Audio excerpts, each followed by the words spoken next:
Hello, today I'm here to make an appeal for Pastor Chris. So, some people have come to me saying that Pastor Chris is a man of God. Pastor Chris has nothing to do with what's happening, and so on. So, I'll make this appeal if what they're saying is true. So this is an appeal to Chris. You can call him pastor if you want, but I call him Chris because I have zero respect for him. I don't respect men who do not respect humanity. I have no respect for men who do not respect women. Chris has two daughters, Sharon and Charlene. Imagine, before you listen to the video that I want you to listen to, imagine if I invite Charlene or Sharon over to South Africa and I promise them that I'm going to offer them a job opportunity or for a certain business that I might be leading them on to. They come all the way to South Africa. When they get here, I turn them into wives. I start exploiting them, Sharon or Charlene or both of them. I start sleeping with them. How would you consider me? What type of a person would you think I am? Would you classify this as sex trafficking? Or it's normal?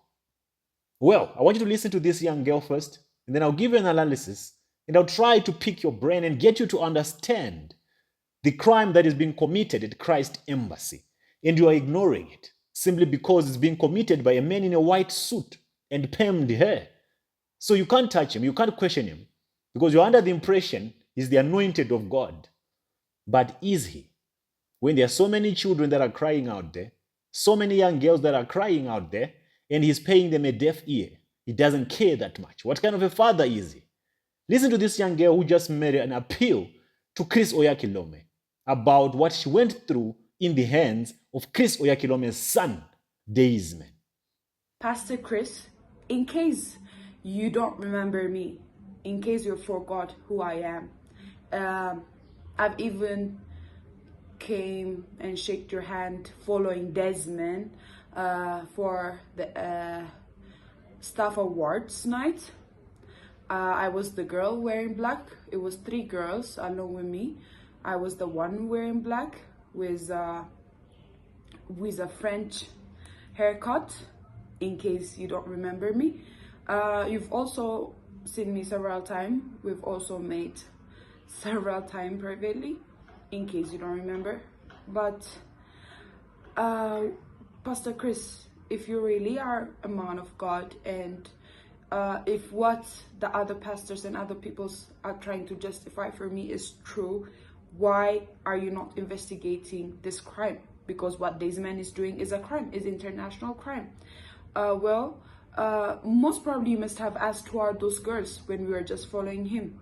He must have given you a reason. Why are you not investigating now? Why are you not taking this matter seriously? Because from what I'm understanding now, it's not just me. I'm not the only one in this case. So this thing is international sex trafficking, which is criminal violence. So, Pastor Chris, what if I was one of your daughters? What if it was Charlene making this appeal?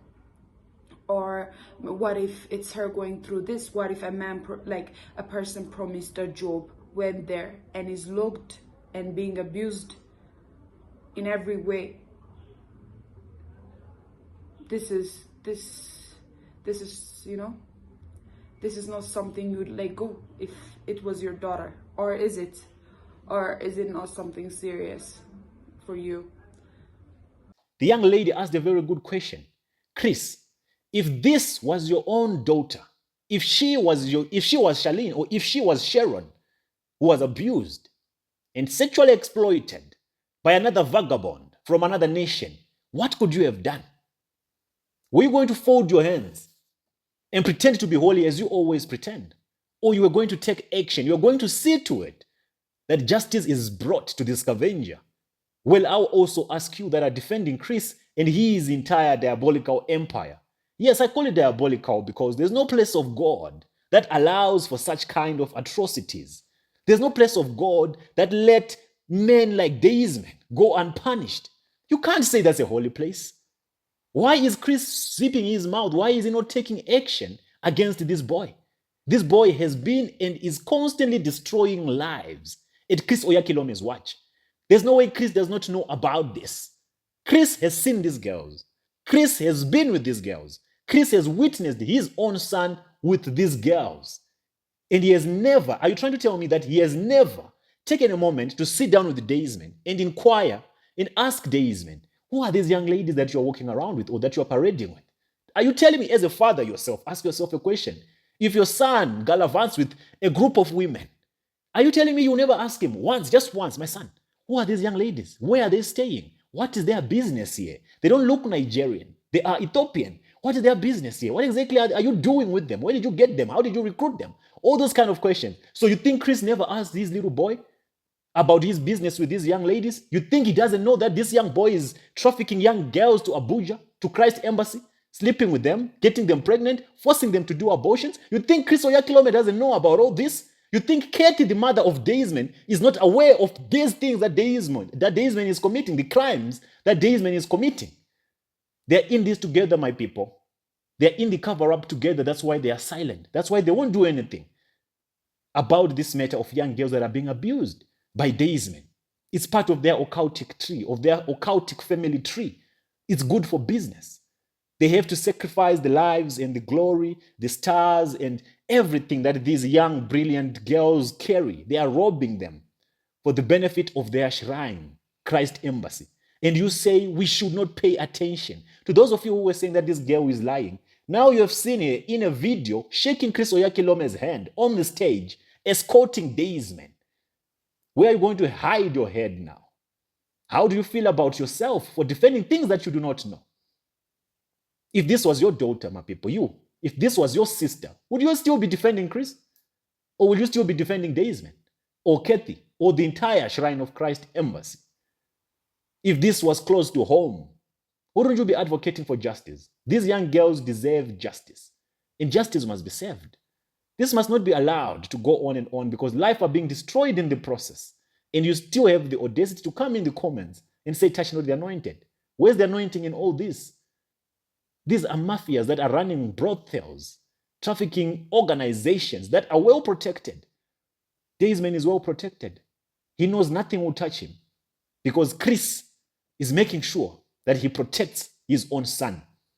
So in a way, he's an accomplice. Katie Oyakhilome is an accomplice. Pastor Ken is an accomplice. All the leadership at Christ Embassy, they are all an accomplice to this crime activity, to this trafficking activity going on at Christ Embassy. In other words, they are obstructing justice by not submitting or handing over this boy for investigation.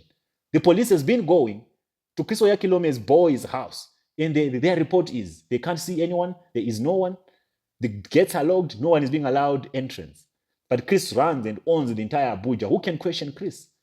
My people, there are so many people involved in this syndicate, and we are going to be appealing to each and every one of them and ask why they are silent. The voices of these young ladies must be heard, and they will be heard. Under what circumstances? No matter the consequences, this boy has to be brought to book. This boy has to be stopped, locked up, and thrown deep down a bottomless pit. With that being said, it's Mr. PDT, and I'm out.